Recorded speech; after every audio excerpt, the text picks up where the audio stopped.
I caught some of the vigorous questions earlier, which I think are good, and given that we have an audience that will go for questions, I'll actually make my remarks a little shorter than I was planning to leave enough room, because answering the questions that is most interesting to you guys is probably more interesting than whatever remarks I have. One of the ways that I look at startups is kind of the set of hypotheses that must be true in order for your company, your idea, to potentially be a large kind of change in the world. And frequently the way that I look at my investments are things that are networks, platforms, or marketplaces, because those are things that can affect tens of millions of people and create the ecosystem of how people come together. And it's one of the things I really like about the consumer internet. But one of the things about that framework, about looking at it as a question of which are the hypotheses that if you're right about, you have an interesting product, is it's not quite just that simple. So frequently what happens, people say, well, I have this idea, and if everyone were already using it, right, it would be, be great. Everyone will use this, whether it's a payment system, whether it's a social network, whether it's a kind of thing where it's like, okay, tens of millions of people are already using it, and I have a unique concept, everyone using it would be great. The reason it's not that easy is because you have to move from 0 to that number, right? And frequently people think of a product, they say, well, once everyone has adopted it, it'll be very valuable. That's actually, the really key thing is to actually think through how it is you're gonna actually get it to that stage.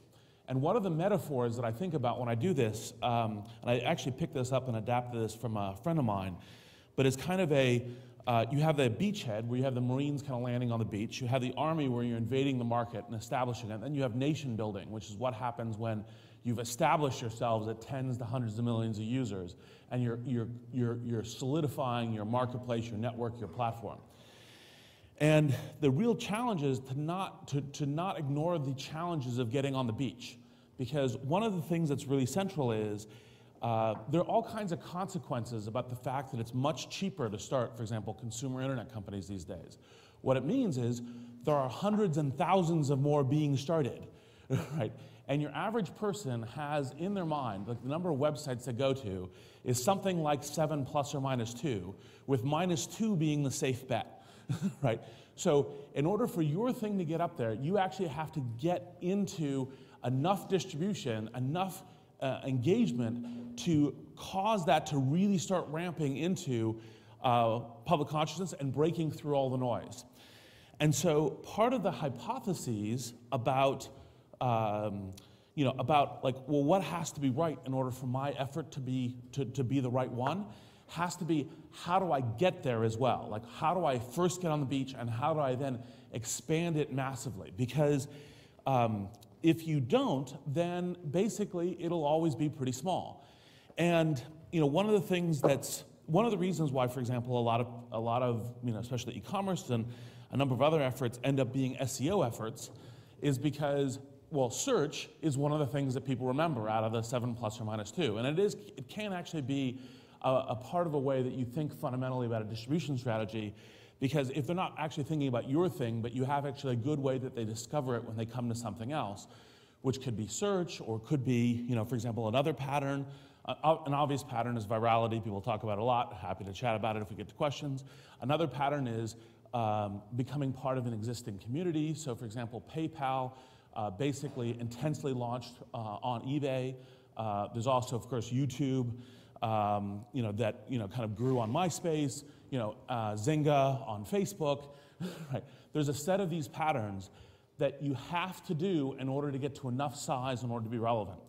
And part of your kind of list of hypotheses has to be, how is it that I get there? How is it that I get out the gate and start this thing really, really growing and move through that phase? Now, one of the things that I find that people frequently underestimate is competition. Structurally, the reason why they underestimate it in their own strategy and thinking is because we're all bullish on ourselves. We think we're smart. We think we have an idea that other people don't have, right? We're kind of we're like, yeah, we can beat the competition. It's just like a sporting game or something else. The challenge with competition is that if the competition is even just mediocrely good, it can slow your whole process down. They'll be competing with you for users, they'll be competing with you for finance, for hiring employees, for SEO, for market share, for press. And if there's a whole group of people competing with you, getting above the noise is much harder. Now, it doesn't mean that competition is terrible, right? I mean, for example, one of the lessons that we learned at PayPal was, well, if you have to have competition, make sure your competition really sucks. Banks suck as competition against internet companies, right? It's part of what comes about from having a regulatory structure. I mean, one of the things that was kind of and I don't know how many of you have been to the Y Combinator stories that I've told on PayPal, but one of the things that was kind of interesting is we initially said, okay, well, we'll go get a banking license and be a bank. It'll be part of our business model. So you know, we went and told all the regulators who contacted us. We told them, like, oh no, it's fine. We're applying for a banking license. You don't need to worry. And then we started looking at what it would like to be regulated. And we said, essentially what it means is you have to give a new product that you want to launch to the regulators and wait for a year for them to make a judgment about whether or not you can launch this product. Boy, that would kill us. We'd be dead, right? So we went, oh, well, that's good because that's what the banking competition has to be. But then I had to go back to the regulators and say, oh, by the way, we know we told you it was okay that we weren't going to be a bank. It was okay that we were applying for a banking license, but actually we don't think banking regulation any longer applies to us, right? And we're just going to be over here and be a money transmitter, and that's fine. Now, there's a deeper story behind that, which I'd be happy to go into. But part of the question for you guys in terms of being prospective founders is to think seriously about what your competition looks like, because part of it is not just, oh, there's one person who's stronger than you. It's not a question of what happens if Google builds your exact thing. Usually they don't. Usually Microsoft doesn't. It's if there's a whole zone of people all competing in there. And I'll give you an example from my personal history, which is one of the reasons I know this directly, is my very first company was a company called SocialNet, and wish I still owned the domain. Basically, the beachhead strategy was to focus on being a dating service like Match.com or eHarmony or that sort of thing. And it was like, okay, we know there's a demand. We know that if tens of millions of people are using it, it'd be really good. I had an idea for what I still think is the best matching algorithm for matching interest between two people. And we got the whole thing launched, and we kind of just moved along at a gradual pace because there were so many people trying to occupy that space, and it was very difficult to get above the noise, even if you have a better product. So the question comes down to is not to think about it just as a question of, oh, I have a better product, and with a better product, right, my thing will work as opposed to other things, because unless your product's like 100x better, usually your average consumer doesn't really, they use what they encounter, right? And if other things are much more successful at distribution, they have a much better viral spread, they have a much better index in SEO, and they encounter the other thing, it doesn't matter if your product is 10x better, the folks don't encounter it. So again, back to the question of hypotheses. Now, one of the things that is said a lot, but I think it's worth emphasizing, is what is this dictum about failing fast? None of us get into the startup business in order to fail, right? That's not what we're aiming to do. But the question to ask yourself very seriously when you're looking at your business is, what are the hardest hypotheses that I can start getting data on right away, right? That I can start seeing, right? Does this thing work? And I'll give an example of the very early stages of LinkedIn. So actually, I'll give that example because that'll be two things. So I'll say one other part of it, which is one of the reasons why I tell entrepreneurs to set their internal expectations about their first product launch is if you're not embarrassed by your first product release you've released too late, it's the emphasis of time, right? It's getting out and getting in the market and learning and moving is much, much more important than the ego satisfaction of, oh, I want to do it completely behind a cloak and then reveal the cloak and everyone knows how wonderful and what a genius I am because I think the product is so wonderful. That's actually rarely the winning strategy. The actual winning strategy is I'm moving, I'm getting out there, and I'm adapting at a fast rate. So in the early days of LinkedIn, my team got me in a room and said, look, we can't launch, we need a delay. We have this feature that we want to build called Contact Finder, which is where you advertise to your network saying what is the, what are the people that I'm looking for, whether it's a lawyer or an employee to hire or a contact at a company, and so I could virally send that request through my network. And if we don't have that feature when we launch, then no one will really know what it is, and so we have to delay our launch. And I was like, well, is there any reason we can't build that feature after we launch? And they said no. I said, okay, we're going to launch, right? If you guys turn out to be right, and that turns out to be the central problem we'll work on that problem right away. Here we are at 7 years later. We have not launched Contact Finder yet. It is still a spec, right, that we have for, we presumably will get to it at some point, right? But what we discovered was the mechanism that we were planning on using to grow virally, because at the time in 2003, there wasn't as many people trying to get you to send email invitations, so we just figured an email invitation thing would be sufficient. It wasn't, and we're like, okay, how do we solve that problem? And that's the problem that we absolutely need to solve. And what we did was we said, okay, I sat down and said, okay, when someone, this is 2003, when someone encounters LinkedIn, what's the first question they have in their mind? It's, well, is there anyone else here I know?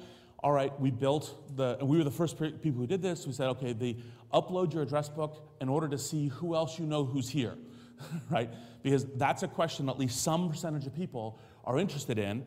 Do that, and then after they know some people, you can send some invitations to them. Hey, would you like to send some others?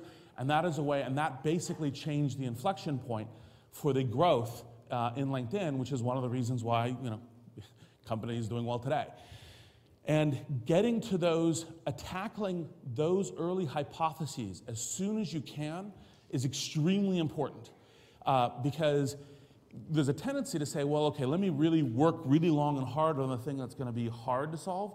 But the problem is time is extremely important, and you want to start running at it right away, because if you, say for example, you learn that you can't solve that problem. Like one of the key challenges, one of the things that's probably the most difficult piece of advice that entrepreneurs are frequently given is when to change. So, brief interlude here. One of the funny things is 2 pieces of advice are given with the absolute same level of certainty by people giving you advice.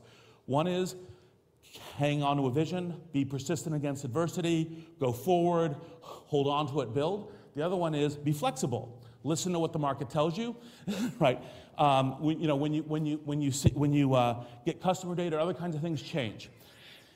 And the truth of the matter is that's actually part of where the skill comes in of how you learn to do what an entrepreneur does well, which is making that judgment call of when it is time to be persistent and when it's time to change. And when it's time to go, okay, right, this path is now fairly unlikely to work. You never get 0. Right, or very rarely. It's a rare gift if you actually figure out the path you're on simply doesn't work. What it frequently is, oh, I need to do more, it's not working. When do you get to that judgment of when to pivot? And pivoting is extremely important. Now, early stage of PayPal is actually, very close to this. So, Peter and Max came to me and said, hey, we have this really great business. We'd love you to, kind of join our board and help us with this. It was encryption on mobile phones. I was like, well, you guys are killer. I'd love to work with you. Encryption on mobile phones is a terrible idea. It's never going to go anywhere, right? But I'll join you because you're great. And they said, well, why do you think this is terrible? And the answer is, well, because this part you can do through thinking. The only way your encryption platform is going to be adopted is if someone else builds an application that depends on your encryption platform. And that's the only way it's going to get to sufficiently broad adoption. So if you actually presume that there's a 10% chance that each startup is successful, now you're dependent on someone else who you don't even know, and say they're there and you're there, you're not 1%. That's a bad place to be. And they said, okay, well, how about if we do cash on mobile phones? And I was like, all right, well, how long does that take you to build? 2 years.